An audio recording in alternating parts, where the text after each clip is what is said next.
All welcome to diet talks with doctor Shirisha. So ఇప్పుడు మనం అందరికీ మోస్ట్ కామన్ అండ్ ఇష్టమైన టాపిక్, బట్ ఎవరు పాటించరు. యూజువల్లీ ఈ మధ్యన ఆర్థరైటిస్ అనేది ఎంత కామన్ అయిపోయింది అంటే ఇంటికొకరు మోకాలు నొప్పులతోటో బ్యాక్ పెయిన్ తోటో జాయింట్ పెయిన్స్ తోటో ఉంటున్నారు. అంత కామన్ అయిపోయింది. అసలు we are not finding a house without any pains and it is very sad. అంటే కమ్యూనికబుల్ డిసీజెస్ కన్నా ఈ మధ్య నాన్ కమ్యూనికబుల్ డిసీజెస్ రేట్ అనేది చాలా ఎక్కువైపోయింది. So we use to see before hypertension, diabetes అని other non communicable diseases rate అనేది చాలా ఎక్కువైపోయింది. But of late according to recent statistics back pain has become a major issue, not just in India but throughout the world. And also the rate of rheumatoid arthritis. ఇదివరకు rheumatoid arthritis చాలా చాలా rare గా చూసేవాళ్ళం. మా MBBS టైంలో అయితే rheumatoid arthritis case వస్తే special case వచ్చిందని అంత ఎంతూజియాజం గా వెళ్ళేవాళ్ళం. ఇప్పుడు జస్ట్ నా ఓపీడీలోనే రోజుకి 2-3 ఆర్థరైటిస్ తో చూస్తున్నాం. సో ఈ రోజు మనం rheumatoid arthritis as well as overall osteoarthritis వచ్చిన వాళ్ళకి ఎలాంటి ఫుడ్ హ్యాబిట్స్ మెయింటైన్ చేయాలి, ఎలాంటి ఫుడ్ ఎక్కువ తీసుకోవాలి అనే దాని గురించి మాట్లాడదాం. సో ఫస్ట్ rheumatoid arthritis కి వస్తే వీళ్ళకి ఓవరాల్ బాడీలో ఇన్ఫ్లమేషన్ అనేది ఎక్కువ ఉంటుంది. సో వీళ్ళు ఎలాంటి ఫుడ్స్ ని అవాయిడ్ చేయాలి, ఎలాంటి ఫుడ్స్ తీసుకోవాలంటారు? సో బేసిక్ ఏంటంటే rheumatoid arthritis ఉన్న వాళ్ళకి ప్యూరిన్ రిచ్ ఫుడ్స్ అనేది అవాయిడ్ చేయాల్సి వస్తుంది. Purine rich foods and at the same time ఏంటి అంటే ఎక్కువగా వెయిట్ ఎక్కువ ఉండడం వల్ల ఇంకా ఎక్కువ పెయిన్ వస్తూ ఉంటుంది. సో ఒబెసిటీ ఉంటే 100% వెయిట్ లాస్ కి ట్రై చేయాల్సి వస్తుంది. And at the same time ఏంటి అంటే వీళ్ళకి కంప్లీట్ నాన్ వెజ్ కానీ and at the same time tomato ఇలాంటివి అవాయిడ్ చేస్తే బెస్ట్.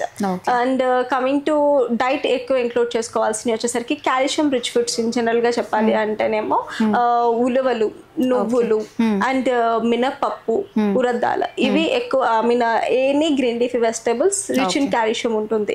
ఇన్ జనరల్ గా మనకి పర్ డే వచ్చేసరికి 1000 mg కాల్షియం తీసుకోవాలి. బట్ మనకి ఇన్ జనరల్ అయితే ఇడ్లీ దోశలు ఎక్కువ బియ్యం యాడ్ చేస్తున్నాము అండ్ కర్రీస్ లో ఎక్కడ పల్సెస్ యూజ్ చేయట్లేదు. And at the same time dinner లో కూడా జస్ట్ ఇడ్లీ దోశ ఇట్లానే తీసుకుంటున్నాము.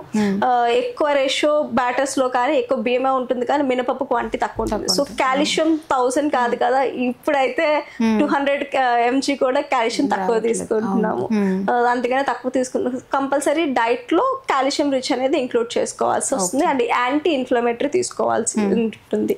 So anti inflammatory rich foods మన డైలీ ఇంట్లో దొరికే వాటిలో ఎక్కువ యాంటీ ఇన్ఫ్లమేటరీస్ దేంట్లో ఉంటాయి? సో బేసిక్ గా ఏంటి అంటే capsicum and at the same time any kind of spices నుంచి తీసుకోవచ్చు. జింజర్ ఎక్కువ హెల్ప్ అవుతుంది. సో మనం జింజర్ ఈజ్ యాక్చువల్లీ కామన్, చాలా వాటికి ఇంట్లో అంటూ ఉంటాం అల్లం తీసుకోవాలి అని. అల్లం తీసుకునే వేస్ ఏమైనా ఇంక్రీజ్ చేసుకోవచ్చా? ఎలా ఇంక్లూడ్ చేయాలంటారండి? ఏ టైంలో అల్లం ఎక్కువ తీసుకోవాలి? Early morning or in the night? So చాలా మందికి అల్లం తింటే వేడి చేస్తుందని అంటారు. సో ఏంటి అంటే అండ్ మోర్ ఓవర్ ఏంటి అంటే సో మనము రెగ్యులర్ గా యూజ్ చేయాల్సింది వచ్చేసరికి ఏంటంటే అట్లీస్ట్ డిటాక్స్ డ్రింక్స్ లాగా ఓవర్ నైట్ సోక్ చేసేసి తీసుకోవడం. అండ్ టీ కాఫీ ఎక్కువ అలవాటు ఉంటుంది కాబట్టి ఈవినింగ్ టైమ్స్ లో టీ చేసేసుకున్నప్పుడు అలాగైనా తీసుకోవచ్చు. లేదు అంటే in general curd flavoured curds లాగా యూస్ చేసినప్పుడు తీసుకోవచ్చు. సలాడ్స్ కి జింజర్ బాగా హెల్ప్ అవుతుంది, చేసుకోవచ్చు. అండ్ ఏదైనా కర్రీస్ అల్లం వెల్లుల్లి పేస్ట్ డైరెక్ట్ గా వేసుకోకుండా జింజర్ రైస్ చేస్తారు, చాలా బాగుంటుంది. వెయిట్ లాస్ కి కూడా ఈ రెసిపీ చాలా బాగా హెల్ప్ అవుతుంది. జింజర్ రైస్ ఫామ్ లో తీసుకోవచ్చు. Okay, nice. So mainly 5 anti oxidant and rich foods which rheumatoid arthritis patient ఖచ్చితంగా వాళ్ళ ప్లేట్ లో ఇంక్లూడ్ చేయాలి అనే ఫుడ్స్ ఏవేమి చెప్పండి? Ginger, turmeric, capsicum, bell peppers, spices. So ఈ 5 మాత్రం ఖచ్చితంగా ఎవ్రీ డే మన ప్లేట్ లో ఉండాల్సిందే. అండ్ ఫ్రీక్వెంట్ గా అవాయిడ్ చేయాల్సింది mainly red meat and purine rich foods avoid చేయాలి. ఓకే. సో rheumatoid arthritis వాళ్ళు అండ్ జనరల్గా ఓవరాల్ ఆర్థరైటిస్ ఉన్న వాళ్ళు యాంటీ ఇన్ఫ్లమేటరీస్ అనేవి ఎక్కువ తీసుకోవాలి.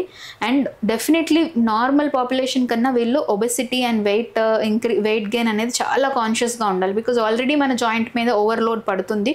సో ఇంకా వెయిట్ ఎక్కువ అవుతే ఇంకా వెయిట్ పడుతుంది. సో ఎస్పెషలీ ఆర్థరైటిస్ని ప్రివెంట్ చేయాలన్నా, వచ్చిన ఆర్థరైటిస్ని క్యూర్ చేసుకోవాలన్నా, it is not medicines, not anything. The first step in treating arthritis is overweight and obesity.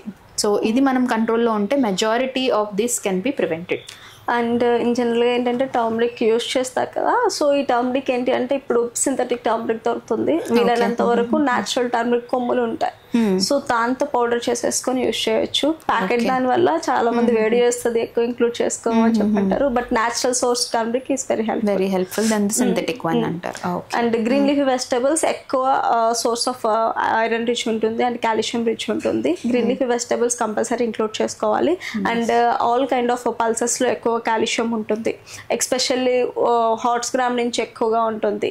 And at the same time నువ్వుల నుంచి చాలా హెల్ప్ఫుల్ అవుతుంది, నువ్వులు ఎక్కువగా ఉంటుంది. సో అది మనం నువ్వులు లడ్డు లాగా కూడా చేసుకొని స్నాక్ లాగా కూడా తినేసేయొచ్చు. ఉలువ చారు చేసుకోవచ్చు నార్మల్ గా నువ్వుల లడ్డు నుంచి. అవిసె ఆకు మనం జనరల్ గా తక్కువ దొరుకుతుంది, బట్ అవిసె ఆకు మనకి 100 grams నుంచి పర్ డే కి మనకి 1000 mg కావాలి కాల్షియం. బట్ 100 grams అవిసె ఆకు నుంచి 1000 mg కాల్షియం వచ్చేస్తుంది. సో అవిసె ఆకు కూడా చాలా మంచిది అంటారు. ఓకే, సో ఈరోజు తెలుసుకున్నారు కదా రుమటాయిడ్ ఆర్థరైటిస్ వాళ్ళు ఏం తినాలి ఏం తినకూడదని. ఇంకా డౌట్స్ ఉంటే కమెంట్ చేయండి and keep following for better content.